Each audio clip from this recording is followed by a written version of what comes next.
Ayun, mapagpalang araw po sa bawat isa at open natin, unbox natin tong B8. Ayan, yung una ay manual po ito ng microphone, which is hindi naman natin gaanong binabasa. Tapos ito yung microphone filter, hindi ko po alam kung anong talagang tawag dyan. Tapos meron siyang kasama na tatlong cable. Yung dalawa is para dun sa cellphone at papunta sa B8, at yung isa naman ay sa isa pang cellphone na gagamitin mo sa sounds papunta sa B8. At itong pangatlo ay ito naman po yung para sa charger ng B8. Tapos ito naman po yung microphone. Ayan, ito po yung microphone, cable niya, saka yung kanyang filter, microphone filter. Ito yung cable niya. Yan, maliit na rin yung sa kanyang dulo. Yan, papunta po yan sa B8.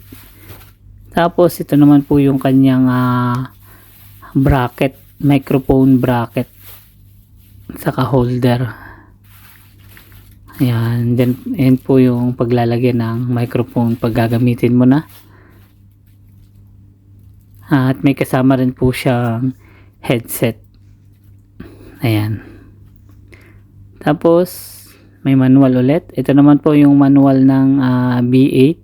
Kung kanina is manual ng microphone, ngayon ay manual ng B8. At ayan, kadalasan di naman natin talaga yan binabasa, madalang lang. Tapos ito na po yung B8 nya. Ayan, at mukha naman pong maganda kasi maganda po yung hindi ko alam kung plastic to. Pagka plastic niya is maganda naman po yung kanyang yan.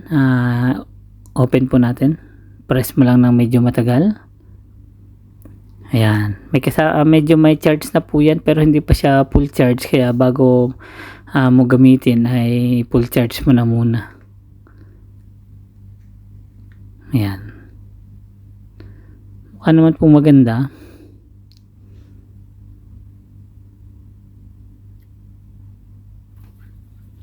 Ayan, ayan po yung B8. Tapos arrange lang natin, pagsama-samahin natin kunyari. Ayan, ito po yung lahat ng kasama sa isang box. Pag binili mo siya pag binili mo yung B8, yan na po yung mga kasama. Ayan po, at ingat po lagi. Maraming salamat po. God bless po sa bawat isa.